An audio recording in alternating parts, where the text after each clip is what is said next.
অনেক আলোচনা হচ্ছে যে যোগ্য নারী আছে কিনা আগামী নির্বাচনে, যদি আমাদের সরাসরি নির্বাচন হতে হয় নারী আসনগুলোতে, তাহলে এনাফ যোগ্য নারী থাকবে কিনা, আমরা যোগ্য নারী থাকবে কিনা এবং সেই জন্য সেই পথটা আমরা বন্ধ করার কথা চিন্তা করছি। একই সাথে আমরা প্রশ্ন করছি না বাকি আসনগুলোতে যোগ্য পুরুষ আছে কিনা।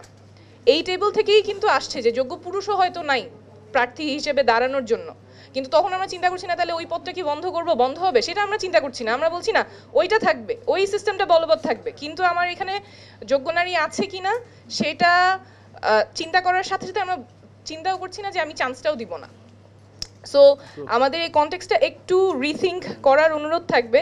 মাঠের বাস্তবতা নিয়ে অনেক কথা হচ্ছে, যেই কথাগুলো আসছে যে সাঁকো পার হয়ে অনেক প্রত্যন্ত অঞ্চলে গিয়ে নারী ক্যাম্পেইন করতে পারবে কিনা, সেটার সুযোগটা তো আমাদের দেয়া উচিত বোধ হয়। যেই যেই জায়গায় আমি অনেকগুলো প্রত্যন্ত অঞ্চলে গিয়েছি, আমি একটু আসলে পার্সোনাল একটা এক্সাম্পল দিয়েই শুরু করি। খুবই প্রত্যন্ত একটা অঞ্চল যেখানে পায়ে হেঁটে বাঁশের সাঁকো পার হয়ে যেতে হয়।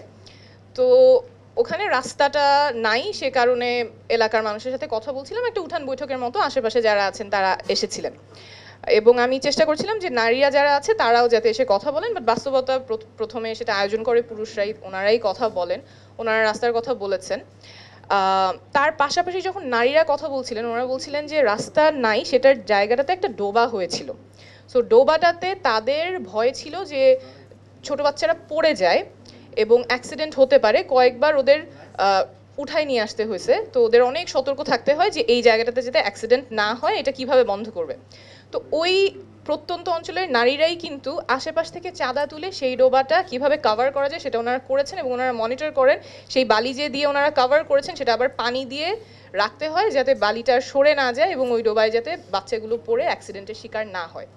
তো ওই প্রত্যন্ত অঞ্চলেও যদি নারীদের এতখানি এন্টারপ্রাইজ থাকে, তারা যদি এই কাজগুলো করতে পারেন, আমার মনে হয় আমরা যোগ্যতার কথা বলছি, মাঠের বাস্তবতার কথা বলছি, সেগুলো আমাদের মাথায় রাখা প্রয়োজন। এবং যত প্রত্যন্ত অঞ্চলই হোক, নারীরা কিন্তু ভূমিকা পালন করেন, সেই সংসারের কথাই হোক, কাজের কথাই হোক, তারা অন্টারপ্রেনিউরিয়াল, তারা কাজ করছেন, তারা তাদের কমিউনিটির সাথে কাজ করছেন। এবং আসলে 2025 সালে এসে যেই রিফর্মের কথা আমরা বলছি, জাতীয় সংসদে মিনিমাম 25% নারী জনপ্রতিনিধি থাকবে এবং এই নারী জনপ্রতিনিধি মিনিমাম 25% যারা থাকবে তারা সরাসরি ভোটে নির্বাচিত হয়ে আসবেন।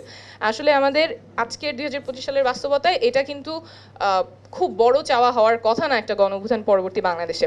আমি একদম খুব সংক্ষেপে বলছি, আমি জানি সময়ের স্বল্পতা আছে।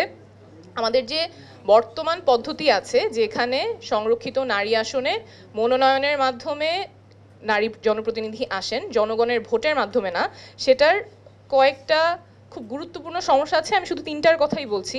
মনোনয়নগুলো অনেক ক্ষেত্রেই যোগ্যতার ভিত্তিতে হয় না, মনোনয়নগুলো হয় অনেক সময় বাণিজ্য হয়, অনেক সময় নেপোটিজমের মাধ্যমে হয়। যোগ্যতার ভিত্তিতে যেহেতু হয় না, অনেক ক্ষেত্রেই যেরকম জনপ্রতিনিধি আমরা চাই সংসদে সেরকম জনপ্রতিনিধি আমরা পাই না। এবং সংসদে যেহেতু জনপ্রতিনিধি হিসেবে এমপিরা বসছেন, জনগণ কিন্তু বঞ্চিত হচ্ছে from their right of electing their MPs in the parliament. জনগণের সেখানে কোনো সে নাই, সেখানে সে আছে শুধুমাত্র দলের বা দলের যে নেতা মনোনয়ন দিচ্ছেন তার সে আছে। জনগণ বঞ্চিত হচ্ছে, আমার যে নারী আসনের এমপিরা আছে তাদেরকে ইলেক্ট করার ক্ষেত্রে কোনো মতামত দেওয়ার সুযোগ জনগণ পাচ্ছে না। থার্ড যেটা হয়, যখন মনোনয়ন নিয়ে আসছেন তারা, তাদের কোনো নির্দিষ্ট কনস্টিটিউয়েন্সি নাই, তখন তারা কাজ করার জায়গাও থাকে না এবং দায়বদ্ধতাটাও কিন্তু জনগণের কাছে থাকে না, কারণ তারা জনগণের ভোটের মাধ্যমে আসতেছেন না এবং তারপরে তার কনস্টিটিউয়েন্সিও নাই। ভার্সেস যখন এমন হয় যে সরাসরি নির্বাচনের মাধ্যমে আসছেন, জনগণের ভোটের মাধ্যমে আসছেন এবং তার একটা আসন আছে, তিনি নির্বাচিত হয়ে আবার সেই আসনের কনস্টিটিউয়েন্সির জন্য তিনি সার্ভ করতে পারবেন, অ্যাকাউন্টেবিলিটিও থাকবে।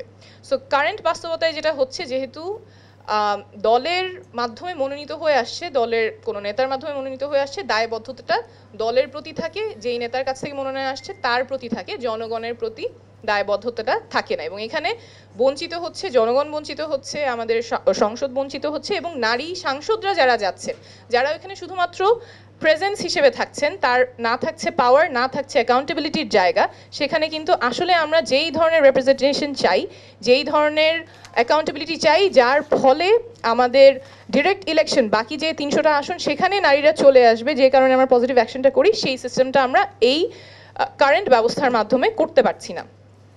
সো আমাদের প্রস্তাবনাটা যেটা এখানে এসেছে, অবশ্যই যাতে এই সংরক্ষিত আসনগুলোতে মনোনয়ন না হয়ে সরাসরি নির্বাচন হয়। সরাসরি নির্বাচন হলে তৃণমূল থেকে নারী নেতৃত্ব উঠে আসার সুযোগ থাকে। কারেন্ট বাস্তবতায় শুধুমাত্র দলের কাছে যেতে হচ্ছে, কিন্তু যখন সরাসরি নির্বাচন হবে তখন সেই নারীকে এলাকায় যেতে হবে, তৃণমূলে গিয়ে তার ক্যাম্পেইন করতে হবে, মানুষের কাছে ভোট চাইতে হবে, ইশতেহার নিয়ে কথা বলতে হবে, জনপ্রতিনিধি হওয়ার জন্য সেখানে তার তৃণমূলে যেতে হবে, এবং তারপরে যখন তিনি জনগণের ভোটে নির্বাচিত হয়ে আসছেন তখন তার যে কনস্টিটিউয়েন্সিটা আছে তার কাছে তিনি দায়বদ্ধ থাকবেন, তাদের দুঃখ কষ্ট তার শোনার জায়গা থাকবে, এবং সে তিনি যে আইন প্রণেতা হিসেবে সংসদে বসবেন তার সাথে জনগণের ডিমান্ডের যোগসূত্র, জনগণ কি চায় সেই আশাকাঙ্ক্ষার প্রতিফলন তখনই হবে যখন তিনি সরাসরি জনগণের ভোটে নির্বাচিত হয়ে তার আসনে কাজ করার সুযোগ পাবেন।